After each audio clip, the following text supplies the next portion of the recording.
we spent together and what we talked about in terms of our optimism and investment in the future of the world, and in that context, the importance of the strength of the relationship between the United States and Israel. So it is very good to see you. During the course of being vice president, I think we've talked at least 4 times over the phone, continuing to work on the relationship, the strength of the relationship, and the enduring bond. And as I have made clear, as the President, Joe Biden, has made clear, the United States has an unbreakable bond with Israel.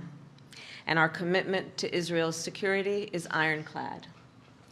And throughout my career in public service, I will say that I have worked on this relationship, whether it was when I was District Attorney of San Francisco, Attorney General of California, or a United States Senator.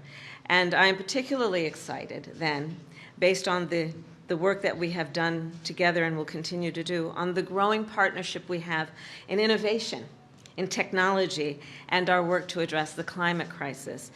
President Herzog, as you know, the last time I was in Israel, I spent some time touring the desalination plants and the work that is happening in Israel that really is a model for the rest of the globe in terms of how we use the best of innovation and science and technology to preserve some of our Earth's most natural and precious resources. And in that way, the work that you have done has inspired so many here in the United States as well. To that end, I am also pleased to announce that each of our countries will invest $35 million for a total of $70 million for new food security and climate resilience initiatives. And in particular, we will focus on bringing climate-smart agriculture and technology to the Middle East and to the continent of Africa. Specifically, this new initiative will deploy Israeli and American technology to farmers and innovators. And the type of work that we are talking about will range from the deployment of new water efficiency technologies to African farms, to the expansion of access to mobile apps, which allow, for example, farmers to monitor crop health and help increase food production as a result. And Mr. President, you and I have talked about our work thus far on the African continent. Earlier this year, I was in Zambia and visited a farm there and saw firsthand what climate-smart agriculture is doing, what technology is doing to assist in increasing innovative approaches that will extend the opportunity to address the increasing food security issue that is on that continent. And the work that we are doing together, of course, will increase yield and crop quality while addressing the climate crisis as well. The U.S.-Israeli partnership on this issue will help make all of this work a reality for farmers across the continent of Africa and throughout the Middle East. And our joint investments in the Middle East will help to strengthen the cooperation between Israel and its neighbors.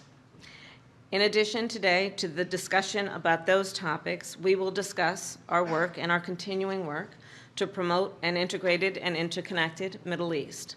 We will discuss the work that we will continue to do with the highest priority to counter the threats posed by Iran. We will talk about the work we will do to ensure Israelis and Palestinians can live safely and securely and enjoy equal measures of freedom, prosperity, and democracy. And we will discuss our work to strengthen our respective democracies and democratic institutions.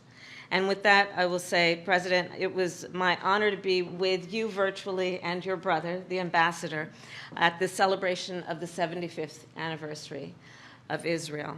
And it was a celebration that so appropriately highlighted for me, in my experience, the profound and important relationship between the United States and Israel, the history of that relationship, and the vision and our shared vision of the future of that relationship. So I thank you again and welcome you. Thank you very much, Madam Vice President. It's a great honor to be here today and a pleasure to celebrate not only 75 years of Israel's independence, but 75 years of the special relationship and friendship between our nations. When I hosted Vice President Harris, as she noted correctly, I was head of the opposition. She was a senator from California, and I walked her inside the corridors of the Knesset, showed her the entire Israeli mosaic, and tweeted quite rarely how pleased I was because I said Mrs. Harris will get to much higher places in American politics. I'm so happy that I was proven right. I am too. I also want to thank you personally, Madam Vice President, for your lifelong contribution to the bonds between us, as well as your husband, the second gentleman, Doug Emhoff's work and valiant efforts to combat anti-Semitism and hatred of all forms. Yeah. And you mentioned correctly Iran. I think my speech today in the joint session spoke both about Iran and the challenges, as well as the great opportunities that we have in our region and the world as such. We've seen the Abraham Accords as a revolutionary breakthrough, which opens the imagination and therefore calls for further cooperation in many, many fields. And I repeat here again, Israel's hand remains extended and our hearts open to any partner in peace, near or far. This is our deepest aspiration. And of course, the remarkable value of cooperation has been evident across many spheres during the 75 years of Israel's independence. And I'm so pleased that, as was declared by Madam Vice President, we are harnessing today the broad infrastructure of our cooperation to introduce a new joint initiative to address a primary challenge of our time, which is the climate crisis, with its far-reaching implications and repercussions on life on Earth, and of course the possibility of nations to thrive and succeed under such complicated circumstances. I'm very proud that in Israel my office is behind this nationwide initiative, which is called the Climate Forum, my forum, the Presidential Climate Forum, which is bringing together stakeholders from across the spectrum, government and public servants, scientists and researchers, entrepreneurs, investors, and civil society activists to harness their collective brainpower and creativity towards finding solutions that will benefit us all and humanity at large, including countries that were mentioned by Vice President Harris. And I'll say that in our region, I truly believe that climate cooperation can be a major factor in realizing this vision of a renewable Middle East that supplies energy and enables nations to have food and water and ability to function under such complicated circumstances of global climate challenge. Not long ago, Madam Vice President, you spoke about your childhood memories, collecting donations from the Jewish National Fund for the Jewish National Fund, Keren Kayemet L'Israel, to plant trees in Israel. Yeah. What a great memory.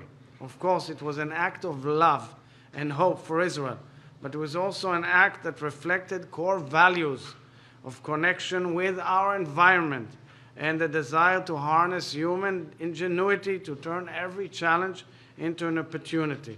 Those intentions have never been more at the critical moment in planet Earth than now. And I will end with a small Jewish text which tells the story of God speaking directly to Adam in the Garden of Eden. He introduces Adam to the beautiful trees in paradise and implores him, "Give mine not to harm or destroy my world, for if you are to destroy it, there will be no one to restore it."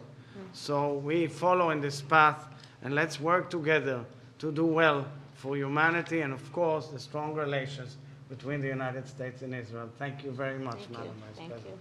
Thank you. Vice President, Thank do you. you think Thank you. Thank you. Thank you all so much.